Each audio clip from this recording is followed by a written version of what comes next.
A mitologia do Homem de Aço, recriada, né, pelo John Byrne em 1986,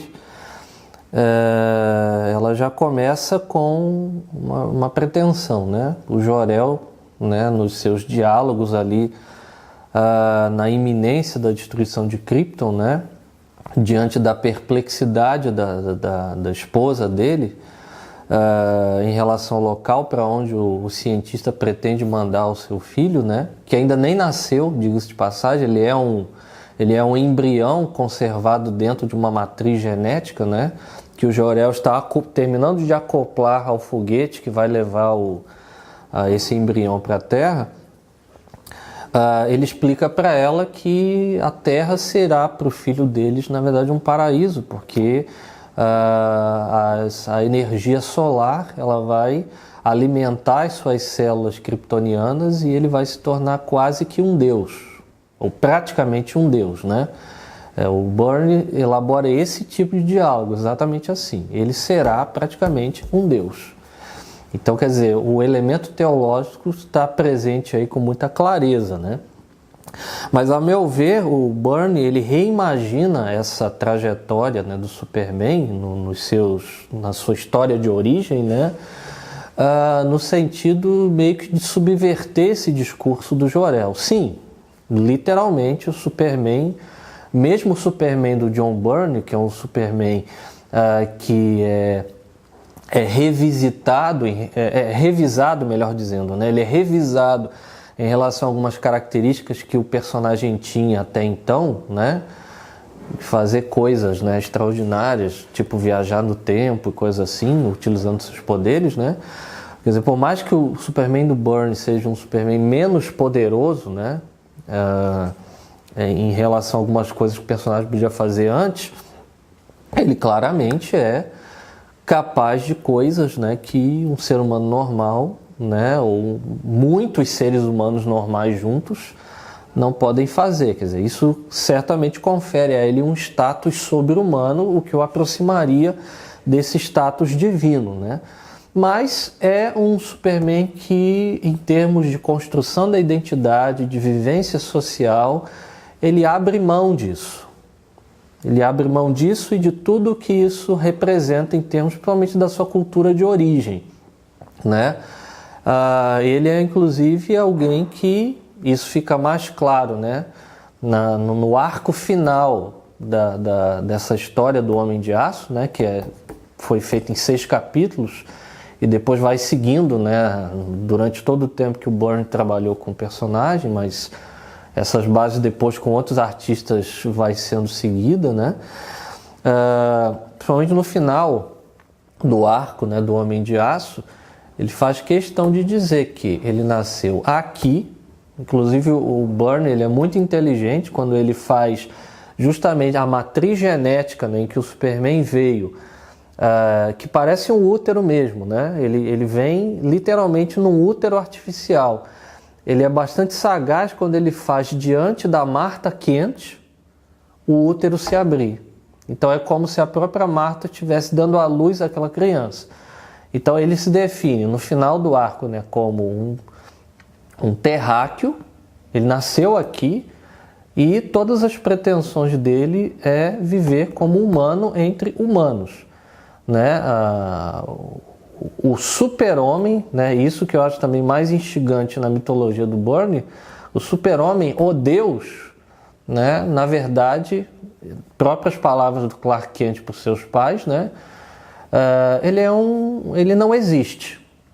Ele é literalmente um camisolão colorido que o Clark Kent, o homem, utiliza para proteger a sua privacidade, para dar os seus poderes, né, as suas atribuições divinas a algo que sirva à humanidade. Quer dizer, me chama bastante atenção esse caráter secundário que o Byrne atribui ao aspecto divino do personagem em detrimento da sua caracterização humana, né? Então, eu acho que a teologia do Homem de Aço do John Byrne, né, é uma teologia, sim, que está presente, né? O discurso teológico é muito claro, né? O elemento teológico está agregado ao personagem, quer dizer, E o Byrne, ele inclusive é conhecido nos trabalhos em que ele foi chamado para recontar a origem de personagens importantes. Ele é conhecido como alguém que tenta manter aquilo que seria a essência original, né, e elementos originais desde o início. Então, esse caráter teológico, esse caráter do divino está agregado ao personagem, não tem como abrir mão dele, mas a interpretação que ele dá então a partir de então é que para este Superman o que importa é a humanidade. Para esse Superman o que importa é a interação entre os humanos como humano. Importam as emoções, importam os relacionamentos, importam as conquistas através dos meios puramente humanos, né? I have to control myself all the time. Never use my powers because I don't want to jeopardize my chance to lead a normal life. Whatever that means. Just being human, like you and Mom. Esse é um Superman que ele se apresenta, né, em termos de identidade como Clark Kent, não como Superman. Clark Kent é o homem, é o personagem, Superman é o disfarce, o contrário do que acontecia antes, né? E é um Superman que, por exemplo, na sua trajetória durante a juventude, né, para adquirir uma formação profissional, ele escolhe, né, passar por todo um processo de formação como qualquer outro humano passa. Ele faz lá as provas de admissão à universidade, né, ele estuda como qualquer um, né, e faz o processo seletivo como qualquer pessoa. Em relação, por exemplo, a Lois Lane também, né, ele não se torna aquele Clark Kent tímido, né, e covarde das versões anteriores, até da versão original dos criadores, né? Mas ele é alguém que que tenta não lançar mão, né, da sua caracterização como Superman para atraí-la, mas tenta, como homem, como qualquer ser humano comum e normal, através da sua própria personalidade, através do convívio, através de uma relação franca com ela, tentar então seduzi-la, né, encantá-la e fazê-la se apaixonar por ele.